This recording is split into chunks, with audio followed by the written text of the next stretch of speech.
A graça e a paz de Jesus, amados, retornando ao nosso pão da casa. Hoje nós estamos lendo Gênesis capítulo 38. E José é vendido à caravana de ismaelitas para ir ao Egito.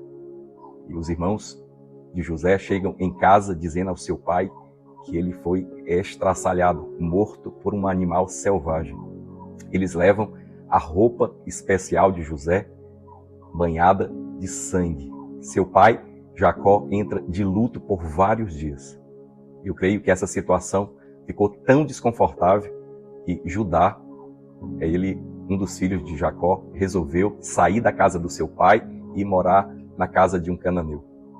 Lá ele conhece a sua esposa e ele tem 3 filhos. Um dos seus filhos, o mais velho, chamado ele se casa com uma moça chamada Tamar. A palavra de Deus diz que era perverso. Toda vez que a Bíblia usa essa palavra perverso para uma pessoa, ele está dizendo que essa pessoa é incrédula, que ela não crê em Deus, não tem relacionamento com Deus. E a Bíblia diz que Deus o matou. E naquele tempo, a cultura, o costume e o cuidado para que aquela esposa viúva não ficasse desamparada era que o irmão seguinte, ele assumisse, se não fosse casado, ele assumisse a esposa e desse descendência ao irmão. Agora, o filho que nascesse não era considerado daquele que estava agora casando com ela, mas do primeiro filho. E o filho de Judá, esse segundo, ele toda vez que ele possuía a sua esposa, ele deixava o sêmen cair por terra. Isso foi tão mal aos olhos do Senhor que ele também permitiu que o segundo filho de Judá morresse. O terceiro filho, que deveria fazer a mesma coisa, ainda era muito novo. O que Judá fez? Mandou Tamar para a casa do pai dela. E disse assim, olha, quando o meu filho mais novo, Selar, ele crescer, se tornar homem, ele vai assumir você como esposa. O tempo passou, Selar cresceu, mas Judá ficou com medo de entregar o filho mais novo para Tamar. O pensamento dele ele também pode morrer. E a Bíblia diz que um tempo depois, ele foi tosquear seu rebanho em determinada região e ficava próxima à casa de Tamar.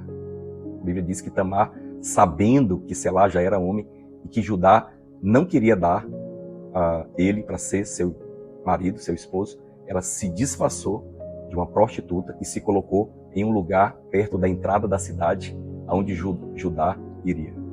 Quando ele a vê, ele se aproxima dela e quer se deitar com ela. Ela pede um pagamento. Ele diz, eu vou te dar um cabrito. Aí ela diz assim, qual é a garantia que você vai me dar isso? E aí ela pede para ele um penhor. E o penhor foi, me dá o teu selo, teu cordão, teu cajado. E ele entrega. Meses depois, 3 meses, ela está grávida do seu sogro. A notícia se espalha e chega até a casa de Judá. Judá fica furioso. Ele diz assim, olha, essa mulher deve morrer. Ele vai na direção dela e manda tirar ela da casa do seu pai para que ela seja queimada. Ele está cheio de justiça própria. E quando ela é tirada, ela pega aqueles objetos e ela pede para apresentar aquilo para Judá. E ela diz o seguinte, fala para ele que eu engravidei desse que é dono desses objetos. Quando ele vê que aquilo pertence a ele, ele diz, ela é mais justa do que eu, porque o tempo do meu filho crescer se completou e eu não entreguei ele para ela. Assim, como é importante em algum momento nós cairmos em si e nós percebermos que nós não somos mais justos do que outras pessoas. Você sabia? Todos nós erramos, mas muitas vezes nós nos colocamos numa postura onde nós nos achamos justos demais, certos demais, corretos demais. Sabe? Não há mover nisso. Mas quando Judá reconhece que a sua nora estava sendo mais justa do que ele, seu coração se quebranta. Você sabia? Tudo muda quando nós saímos dessa posição de justiça própria. E, assim, não é uma história agradável, mas serve para mostrar que muitas vezes nós achamos que toda justiça está conosco, quando nós não conseguimos enxergar toda a história.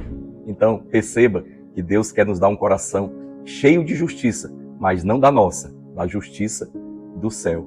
E uma coisa que precisa ser vencida, e Deus tem dado graça para nós, vencer toda a justiça própria no nosso coração. Amém, meu amado? Então, Deus te abençoe, receba o pão da casa.